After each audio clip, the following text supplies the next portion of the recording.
पर आपका स्वागत है। अगर आपको हमारे वीडियो पसंद आते हैं और आप हमारे साथ जुड़ना चाहते हैं तो कृपया हमारे चैनल को सब्सक्राइब करें। सब्सक्राइब करने से आपको हमारे नए वीडियो की जानकारी मिलेगी और आप हमारे साथ जुड़ पाएंगे। इसके अलावा अगर आपको हमारे वीडियो पसंद आते हैं तो कृपया उन्हें लाइक करें और अपने दोस्तों के साथ शेयर करें। टू शुरू करता है स्टोरी। रात गहरी थी, हवा में अजीब सी सिहरन थी। रास्ते के दोनों ओर घना जंगल फैला हुआ था और उस जंगल के बीचों बीच एक पुराना जर्जर मकान था। लोग उसे वीरान घर कहते थे। कहते हैं पिछले 50 सालों में उस घर में जो भी गया वह कभी लौटकर नहीं आया। लेकिन आज 3 दोस्त आरव, करण और माही उस घर के रहस्य को जानने निकले थे। तीनों कॉलेज में पढ़ते थे और माही के चैलेंज पर उन्होंने तय किया कि आज रात वे उस घर में जाएंगे और सबूत लेकर लौटेंगे कि वहां कोई भूत नहीं है।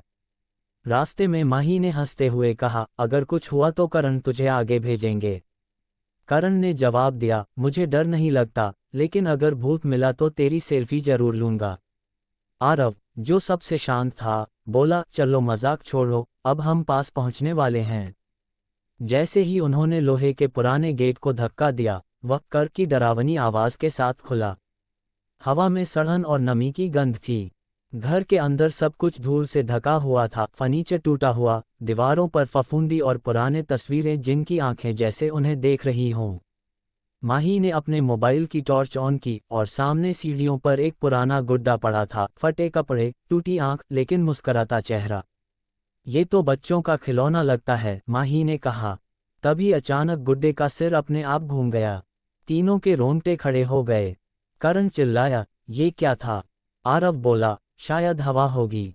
लेकिन कमरे में एक अजीब सी ठंड फैल गई थी। दीवारों पर टंगी घड़ी अपने आप चलने लगी। 3 बजने वाले थे। उन्होंने तय किया कि ऊपर चलकर देखना चाहिए। सीढ़ियों पर हर कदम की चरमराहट पूरे घर में गूंज रही थी। ऊपर एक लंबा गलियारा था जिसके अंत में लाल रंग का दरवाज़ा था। जैसे ही उन्होंने दरवाज़ा खोला, अंदर एक पुरानी डायरी रखी थी। कवर पर लिखा था, मेरे आखिरी दिन। आरव ने धीरे धीरे पढ़ना शुरू किया, मैं रीना हूँ, इस घर की आखिरी मालकिन। मेरे पति ने मुझे धोखा दिया, मेरी बेटी को मुझसे छीन लिया। मैंने कसम खाई कि कोई और माँ यहाँ खुश नहीं रहेगी। पन्ने पर खून के धब्बे थे। तभी अचानक कमरे की लाइट्स जो बंद थीं झिलमिलाने लगीं। माही चीखी, किसने लाइट ऑन की? और पीछे मुड़ी, वहीं एक औरत खड़ी थी, सफ़ेद साड़ी में, चेहरा आधा जला हुआ, आंखें लाल जैसे आग। वह धीरे धीरे बोली, तुम मेरी डायरी क्यों पढ़ रहे हो? तीनों डर के मारे जड़ हो गए। आरव ने कहा, हम बस जिज्ञासा में। लेकिन इससे पहले कि कुछ और कहते, वह औरत चीखते हुए उनकी तरफ बढ़ी। करण ने टॉर्च फेंकी, माही ने दरवाज़ा धक्का दिया और वे गलियारे में भागे। लेकिन गलियारा अब अनंत लंबा हो चुका था, जैसे घर खुद बदल रहा हो। हर दरवाज़ा उन्हें उसी कमरे में वापस ले आता था जहां वह औरत थी। आखिर आरव को याद आया कि डायरी के आखिरी पन्ने में कुछ लिखा था, जो सच्चाई बोलेगा वही बचेगा। उसने चिल्लाकर कहा, रीना, तुम्हारी बेटी जिंदा है, वो गांव में है, उसने तुम्हें कभी नहीं भुलाया। और जैसे ही उसने ये कहा, वह औरत अचानक रुक गई।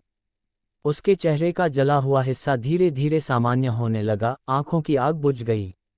उसने कहा, मेरी बेटी, और धुएं में बदल कर गायब हो गई। कमरे की खिड़कियां खुल गईं, हवा सामान्य हो गई और घर की सारी आवाजें थम गईं। तीनों नीचे भागे, गेट पार किया और सड़क तक पहुंचते ही एक साथ बैठकर हौंफने लगे। अगले दिन जब वे गांव लौटे तो उन्हें गांव के बुजुर्ग ने बताया कि रीना नाम की औरत सच में इस घर की मालकिन थी, जिसकी बेटी को किसी ने दूर भेज दिया था। तब से वह घर वीरान पड़ा है। लेकिन कहानी यहीं खत्म नहीं हुई। उस रात जब आरव अपने कमरे में गया तो उसकी टेबल पर वही डायरी रखी थी। खून के धब्बे अब भी ताज़ा थे। नीचे एक नई लाइन लिखी थी, धन्यवाद, लेकिन अब मेरी बेटी की बारी है। खिड़की के बाहर हवा फिर से गूंज उठी और किसी बच्चे की हंसी सुनाई दी, धीरे धीरे पास आती हुई। कमरा ठंडा हो गया, टॉर्च की रोशनी टिमटिमाई और अगले पल वही टूटी आंखों वाला गुड्डा आरव की मेज पर बैठा मुस्करा रहा था।